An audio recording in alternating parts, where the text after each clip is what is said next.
So, welcome to the Post Purchase Podcast. I'm one of your hosts, Sean Hart. Seth Stevens, my co host, is playing sick today, taking care of some family things. And I tell you what, we have a very, very special guest for you today, a gentleman all the way from Ho Chi Minh City, Vietnam, my third favorite Southeast Asian city. But John's vast experience owning and overseeing millions in sales on Amazon through his own brands led him to found his full service Amazon agency, becoming a premier Amazon channel management provider for brands to scale fast with a supportive team around them. John's deep understanding of the Amazon seller experience led to developing the concept, which is now known as Seller Candy, providing the expert virtual assistant experience delivered as a service.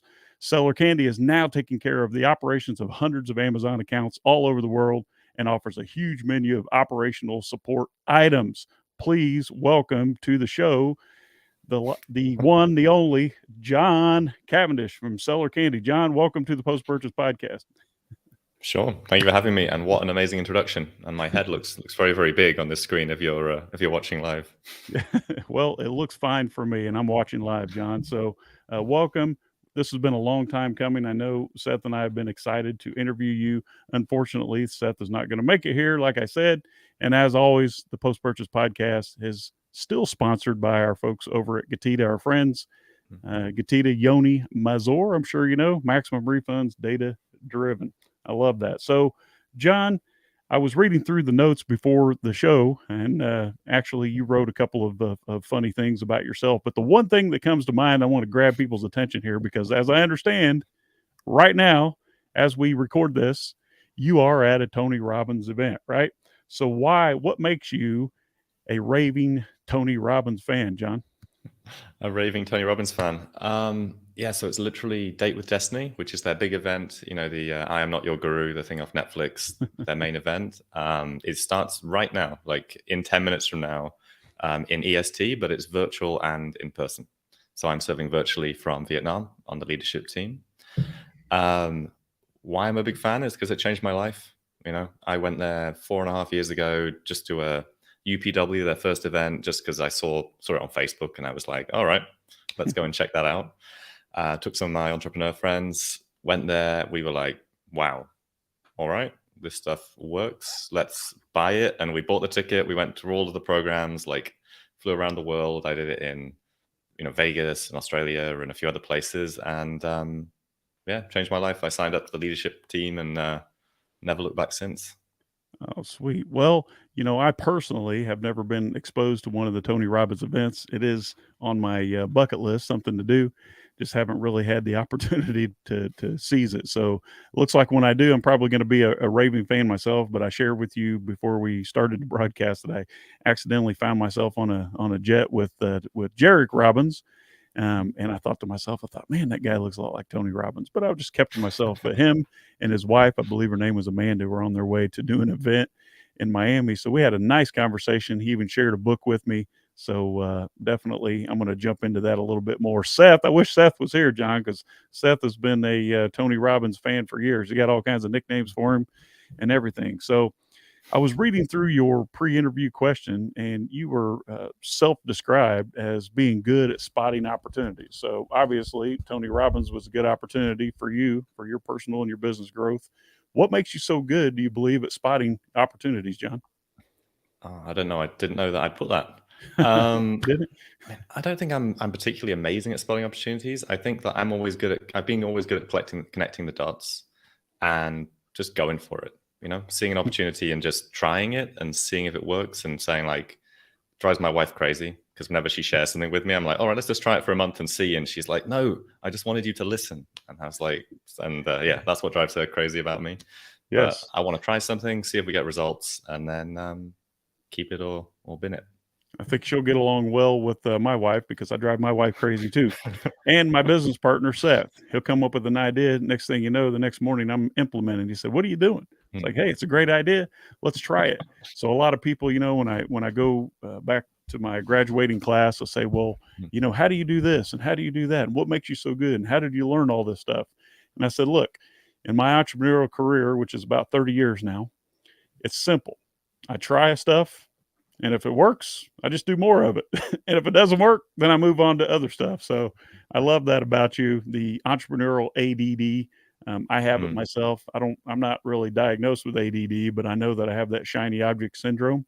So I try to stay in my lane about 90% of the time, but I'm always dabbling. The grass may not necessarily be greener on the other side, Mm. right, John? But it's nice to dabble and get exposure in those other areas. So who was John Cavendish before Seller Candy and before this amazing Amazon agency? Before Seller Candy, before this agency, before I was a seller, so I started selling in 2014. I was an engineer. I studied engineering at university, at school in the US terms. Did that for a few years and realized that I was not a very good employee. I was okay. I could output, I could come up with ideas, but I was not satisfied and not fulfilled with it. So I went consulting. I turned it into like selling your time for money, doing the same thing. So I tripled my salary overnight because I thought money would make me more happy. And yeah, that didn't work either. So I used that money to start an e-commerce business. And actually, I moved to Asia thinking, this is just a longer story, that if I could make $2,000 a month, I would be able to live and have an amazing life and live the life I wanted to live. And then obviously you hate more goals, more income goals, bigger business, more employees, and just progress, isn't it? Progress equals happiness, as Tony Yes. Robbins says. Is that a Tony Robbins? Okay. So I didn't quite catch you jumping on the trampoline over there yet, but I understand the benefit of I got getting one your heart rate downstairs. up in the morning, getting the blood flowing. So maybe we can talk about that when we get through all this boring business stuff. So, in your opinion, John, and I know you work with a lot of Amazon sellers. Seth and I have a community of over 72,000 sellers. So, what are the things, in your opinion, where do most sellers out there, what are they getting wrong, in your opinion? Um, I wouldn't say that people are getting a lot of things wrong. It's that for a lot of sellers, it's their first business. So, when you start your first business, this is just my hallucination, my experience is, you don't want to invest, you don't want to spend too much money on services and things like that, and you try and do everything yourself. I mean, that was me when I started out doing this stuff. And then the more businesses I've run, the more people I've employed, the more team members I've had, the more I realized like I am willing to pay to have good support, good people, good systems. So I think the biggest mistake people make is trying to do everything themselves and trying to do all the little bits that drive you absolutely insane yourself. When reality is you could pay someone a few dollars an hour to do these things, majority of the time. Okay, well said. So that kind of answers my next question about a major blind spot that you're seeing for a lot of Amazon sellers, and I think I agree with you. Most of the sellers that are entering this space are first time entrepreneurs, and it took me a long time to figure that out when I would go to events, John, and I'm talking about basic fundamental marketing and business practices, and people are Mm. just they're blown away by the concept. I'm like, wait a second, is this your first business? Yes, this is the first time I've had my own business, so what can you say about that and these blind spots that we see that can easily be avoided? Yeah, I mean, as you said, basic business principles and practices, which a lot of people are talking about now. There's some really good podcasts where people are talking about that stuff, such as yourselves or Norm. Norm's really good at, he's a really good entrepreneur and talks about business practices and systems. You're talking about Norm Um, Farrar? Norm Farrar, yeah, the Okay. beardy guy. I'm Yes, I going love for it. Norm. I'm just not quite there yet. And you're not white Um, enough yet. Gotta be Gonna a give me a white few more bearded. years. A few more years. Um, so yeah, I mean, have a plan. I mean, I think that's the biggest one. Have a plan. What are you doing? What's this month, next month? Do you have spreadsheets? Do you actually understand that if you're going to order and launch this product, that it's going to require this much additional cash at some point to continue to grow the product? So once you've got some initial success, do some planning, sit down with someone who understands what they're doing, and make sure that your business is viable long term. Because majority of people, not the majority, but one of the big issues people have is running out of cash. So make sure you've got enough cash. Make sure you got enough cash. Yes, you got to be funded, right? And sometimes our Mm. appetite for growth and technology and product launches is a little bit bigger than our budget. So we have to make sure that we feed those stallions, those winning products and those winning business ideas, and starve the ponies quickly, right? So I want to know now. I was reading through your bio there, and obviously you created Seller Candy, which is amazing. But I want you to tell me a little bit about your agency. You're working with hundreds of Amazon sellers all over the world. Mm. What are you doing? What is your agency? Where are you, and how do you guys work? No, thank you. So, I mean, what Seller Candy is, it's the culmination of my frustration and a few different businesses that I've run until I got into the business I wanted to run and the model I wanted to run. So we started out, I started out as a seller, made all the mistakes I just told you about, didn't outsource anything, wasted a load of money, didn't run out of cash actually, but didn't reinvest the cash in the right way because I would have made a lot more money in my first business if I'd done it right. Then I decided I wanted to help people. I did all the Tony Robbins. I was like, I want to make an impact. I want to actually impact other people, not just sell Me Too products online, there's no problem with that. It's just I wasn't really fulfilled by it after 3 or 4 years of it. So I started this agency. And then from the agency, I realized that, not every product can be successful on Amazon, especially when you're dealing with people who already have products and they want to try and make it fit into the Amazon ecosystem. But I talked to maybe 500 sellers when I was growing this business and building the sales system. And everyone hated with dealing with Amazon seller support. Everyone was like, I love Amazon, but I keep going around in circles and it's wasting my time and I'm losing all my hair. And I hate dealing with Amazon seller support. So yeah, I was like, okay, let's stop doing this full service stuff. Let's just take the scope down. And all we do is we provide expert outcome driven assistance. Kind of the intersection between experts and assistants who can work through a platform, be totally self-managed once you've given them an outcome, and do anything technical in the back end of Amazon. So not strategy, not PPC, not full service, just, I'd like you to figure out why Amazon's spending my product and get rid of and sort it out, or create flat files, or update things, or take this case and run with it, and basically do all of the stuff which is scurrying around Amazon and taking the pain away from your morning of checking your phone and going, oh no, Amazon suspended something. What do I do now? I love it. I love it. So, obviously, Seth and I have been in the game for a long time, so we've had a lot of these same aha moments that you're talking about here. So it's nice. I'm kind of giggling to myself, John, because it's nice to know that I'm not alone out there. Although there are agencies like you and Seller Candy who know how to take the hurt or the pain or the sting out of growing an Amazon business.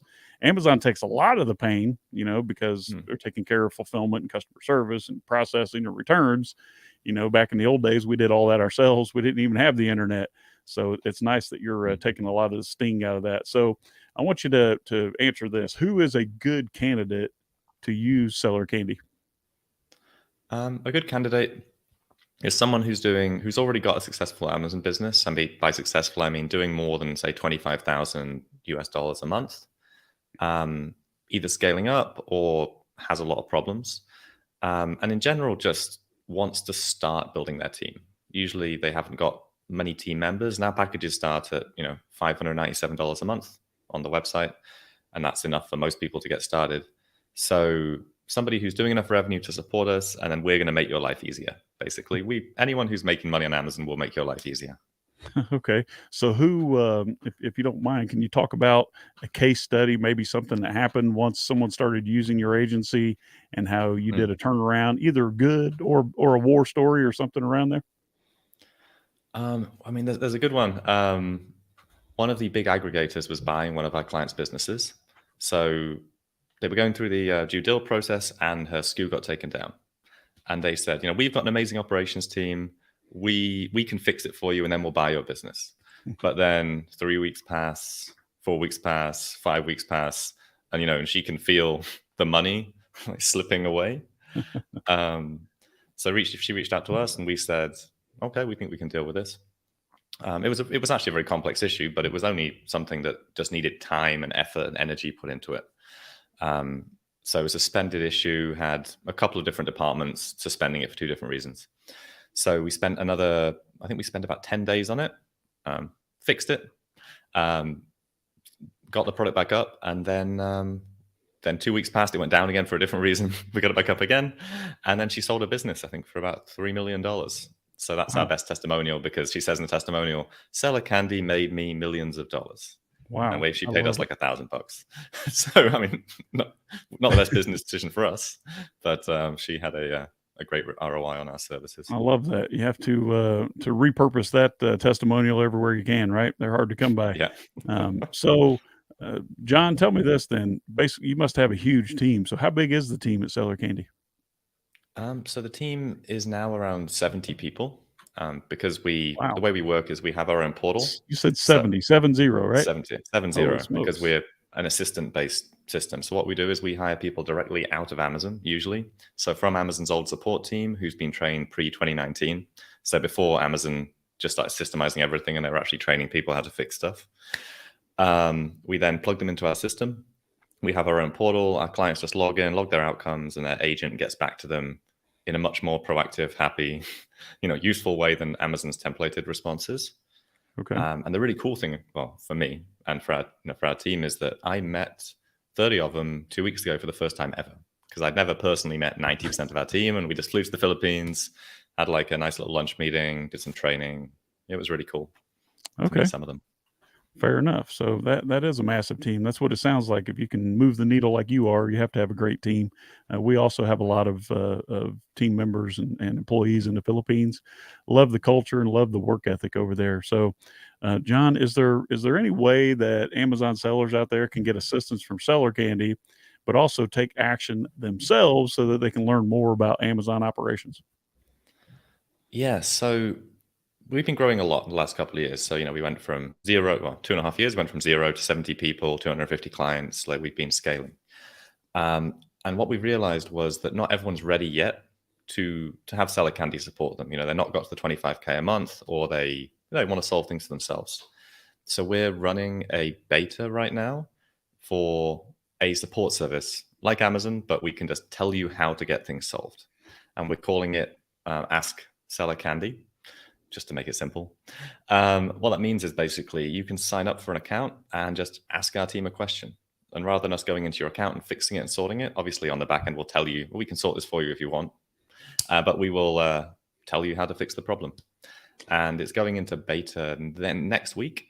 So literally just starting. So if you want to get ahead and give it a go, if you go to sellercandy.com/ask, then I think what we're doing is the first 6 months free, and you can answer up to 2 questions a month. And then if you want to upgrade from there, we can upgrade from there. But get on it while it's free.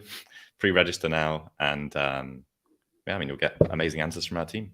Okay, we're going to share that URL in a moment before we transition to the fun part of the show as we close. But let me pause 1 second for station identity. Hey there, it's Sean Hart. If you found the information on the Post-Purchase Podcast useful and impactful for your business, do us a favor and your colleagues a favor. Share this, like us, and let others know how to find us on your social channels. We'd sure appreciate you. Now let's get back to the show. Thank you. I love it. So sellercandy.com/ask. We're going to leave that up there for a moment. If you have any questions at all and you want to engage with John and his amazing agency and a team of 70, that's ridiculous. Congratulations. Hats off to you. So I seem to self-destruct when I get around 30 people. Yeah. So now it's the middle management, the operations people that aren't me. I am not a manager of 70 people, but we have amazing managers, and we just got an amazing COO who's scaled from 0 to 200, and they just exited to $1 billion business in the UK. So He's the guy running the team, not me. That's amazing. All right, so you've been a lifelong entrepreneur, it seems like, after you recovered from your engineering background. So what is your all-time favorite business book? Oh, I didn't prepare for that one. I wonder, where's my all-time favorite business book? The E-Myth's a nice book. I'm just trying to think if there's anything that's really impactful. Of all the books I listened to last year, this might not be my favorite business book, but I really liked The Surrender Experiment. Have you read it? With Michael Singer? I have not. It's kind of like a mixture of spirituality, and it's a spiritual business book. That's it? Yeah, that's it. It's interesting because he's like just flows through life, taking advantage of all these opportunities, working super hard, and then he founded like Microsystems or something like that. Okay. Like $300 million company, and just while living on a like spiritual retreat center in the mountains in the US somewhere. Really, really interesting guy. Wow. And I really liked it. Very So interesting. the Surrender Experiment. Okay, we'll push that out there. So I'm sure they can find that on Amazon.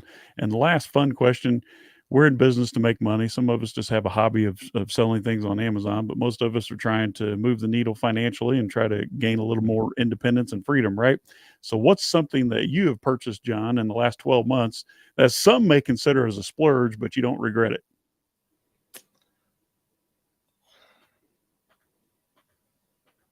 Oh, my office. Your office. Tell us about your So office.